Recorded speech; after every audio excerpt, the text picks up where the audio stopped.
Welcome back to my channel, and thank you so much for tuning in time and time again.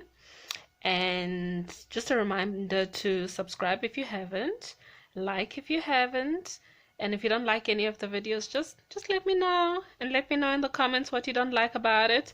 And then also to share with your friends. This is a channel for us to openly discuss the challenges that we're facing as millennial parents, as I said in my first video, and to also openly share and honestly share what we are going through. And it's not necessarily that what we're going through should be negative or whatever. It's just to share the good, the bad, to have somebody is on this road with you as well. Like I said in the first video, I'm a mom to one, and she is two. And if you don't know by now, then my name is Sia. Obviously, you wouldn't know by now because it's like a few videos into it, but okay. And today, following up on the last video that I did, I wanted to speak about what has been challenges for me as a mom in raising this little human who is now two. So we're at that stage now where we are weaning. So we started with the weaning of the pacifier. Actually, we started trying to get her to sleep by herself. So we've been co-sleeping since she's been born.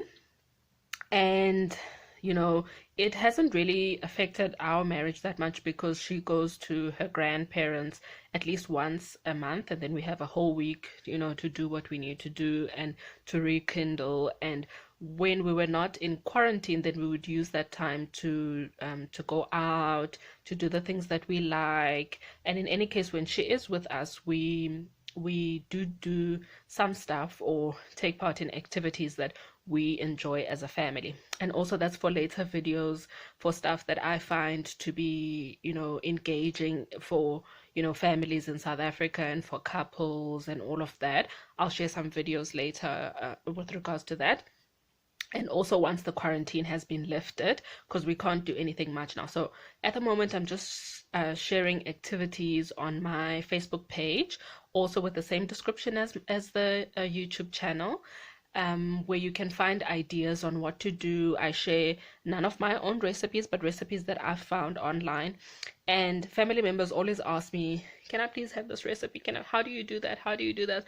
I posted a an image on Facebook of a soup that I did, and friends of mine asked me, can I please have that recipe? Can I please? And I shared it with them. So at a later stage, once the channel gets going, I'll also share some of the things that I find easy. I really love cooking and making the meals that take lots and lots of time. But when you're a mom and you're also working and you're a working mom, you just need quick meals after you get back from work, and everybody gets fed, and we all get about spending quality time and not spending hours in the kitchen. That's what works for me and what works for my family. So to get back to the weaning, so we tried, like all the channels say, and like a lot of the parenting websites say, like, oh, wean your child to sleep in the cot and so forth. And my special edition little human wanted nothing to do with it. So I've tried to get her to sleep in her own cot. It didn't happen from a very early stage. I've tried to get her to sleep in her own room in a proper bed. It hasn't happened. I've tried to get her to sleep in the cot next to our bed. Didn't happen.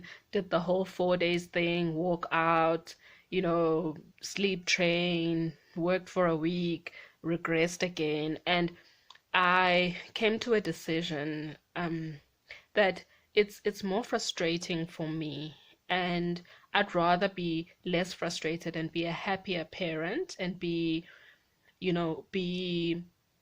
a less stressed parent about, oh, it's bedtime again, I need to put her to bed and I'm going to struggle and I'm going to. So the less I dread doing that part of raising my child, or any part of raising my child, the better it is for me emotionally, mentally, for my relationship with my husband, my relationship with people, work, and all of that. So what I've decided for myself is that it will happen when it happens. It will come to to itself when it comes to itself. So I'm not going to stress about it. She's still co-sleeping at the moment. What I have done and consistently done is get her to have a routine when it comes to bedtime and getting to bed at a certain time. So I ideally would like her to be in bed and fast asleep by 7:30, or 19:30, and so I put her to bed by 7. So we start winding down, TV volumes low, boring conversations and all of that type of stuff. She's bathed by 6:30. She's had her dinner by 6. I give her 30 minutes for her stomach to process everything before we get into the bath, and about an hour before I put her to bed. So that's what works for me. So bath time by 6, 6:30 we are already, done with bath time.